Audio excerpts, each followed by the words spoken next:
Gold watch വേണം.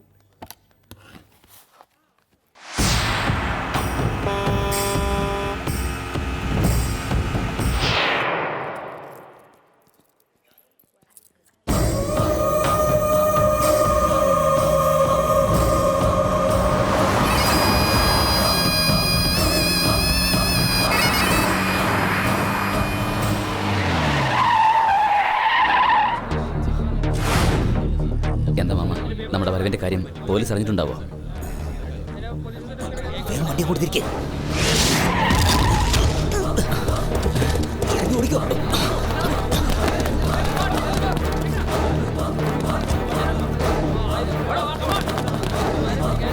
ബില്ലെടുക്കുള്ളൂ. മോനെ, hand bag എടുക്കാൻ മറന്നു. കാറിലുണ്ട്, ഞാൻ പോയി എടുത്തിട്ട് വരാം. ശരി.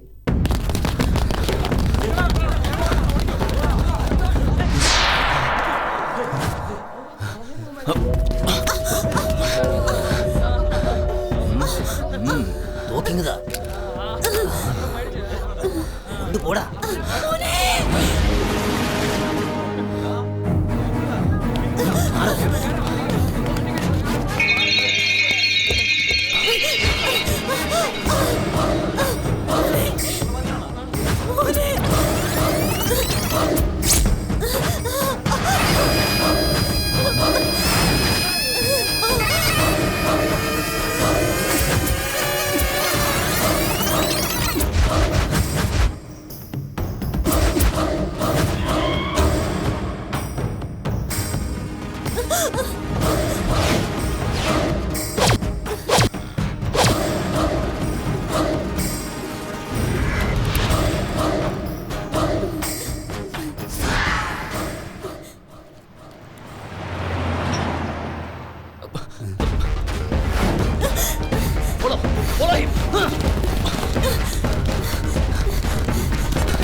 എന്റെ പുറകെ വാ.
సింగం సాడి విలయ జ్వాలా తరంగం సాడి ప్రళయాంత సంగం సాడి కుటి సంహార రంగం పాడే తుహిన గీతం పాడే ప్రణయ భృంగం పాడేగా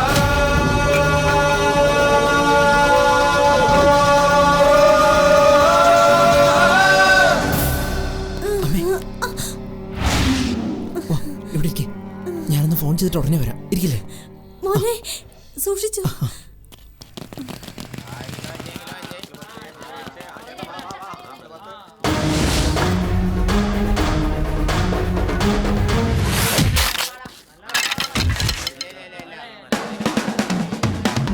കണ്ടല്ലോ, ഇനി നിനക്ക് രക്ഷപ്പെടാൻ പറ്റില്ല.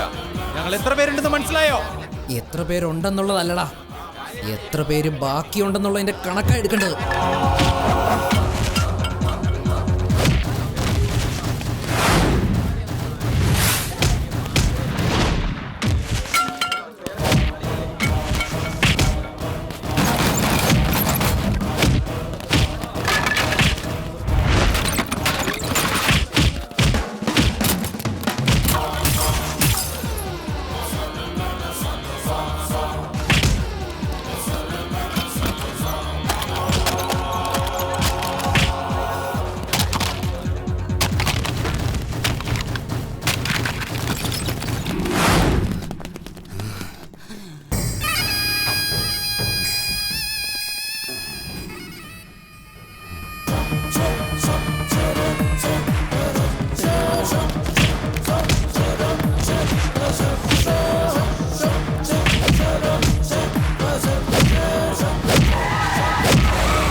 അയ്യോ സി സാറേ, എന്റെ കുട്ടിയെ പിടിക്കുന്ന എന്തിനാ? തെറ്റ് ചെയ്തത് അവരല്ലേ? കണ്ടില്ലേ, അറസ്റ്റ് ചെയ്യേണ്ട നമ്മുടെ മോനല്ല, ആ റൗഡികളെയാ. അവനെ അറസ്റ്റ് ചെയ്തത് ഈ കാര്യത്തിന്റെ പേരിലല്ല. 1 മാസം മുമ്പ് മൈസൂരിൽ ആഭരണക്കവർച്ച നടത്തിയില്ലേ, അത് മറ്റാരുമല്ല, ഇവനാ.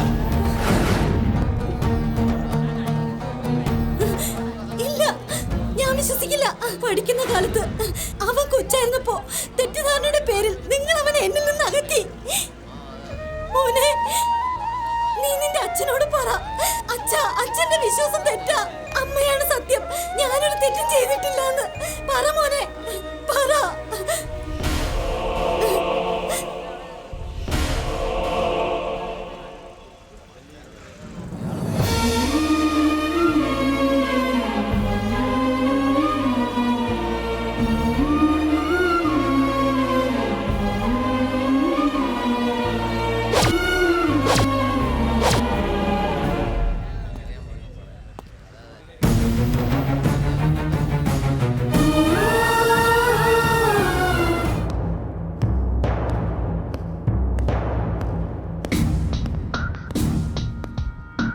എന്ത് മറ്റേ പണിയാ അമ്മ കാണിച്ചത്? ആ ദ്രോണയെക്കുറിച്ച് എന്തിനാ പോലീസിൽ അറിയിക്കാൻ പോയത്? കൈ കിട്ടിയവൻ കൈവിട്ട് പോയില്ലേ? ഇതുവരെ അവനെ നമ്മുടെ കയ്യിൽ കിട്ടിയിട്ടില്ല, കണ്ടത് മാത്രമേ ഉള്ളൂ. കിട്ടിയത് നമ്മളെയാ, നമ്മുടെ ആൾക്കാരെ അവൻ എങ്ങനെ ഇടിച്ച് നിരപ്പാക്കിയതെന്ന് കണ്ടതല്ലേ. ഇനി അവൻ നമ്മുടെ കൈകളിൽ നിന്ന് രക്ഷപ്പെട്ടാ പിന്നെ ഈ ജന്മത്ത് കിട്ടില്ല. അതിനാ ഞാൻ അവനെ അറസ്റ്റ് ചെയ്യിച്ചത്. ഇനി നമുക്ക് പ്ലാൻ ചെയ്ത് പോലീസുകാരുടെ കൈകളിൽ നിന്ന് അവനെ രക്ഷിച്ച് നമ്മുടെ കൈകളിലാക്കണം.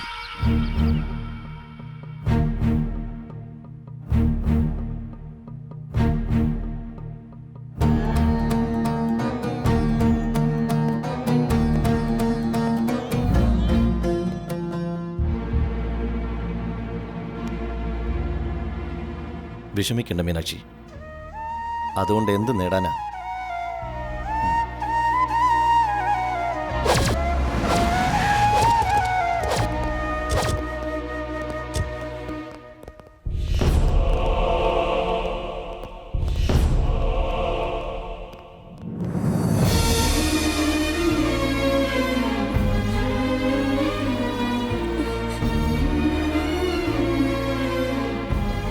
മോനെ, അമ്മേ,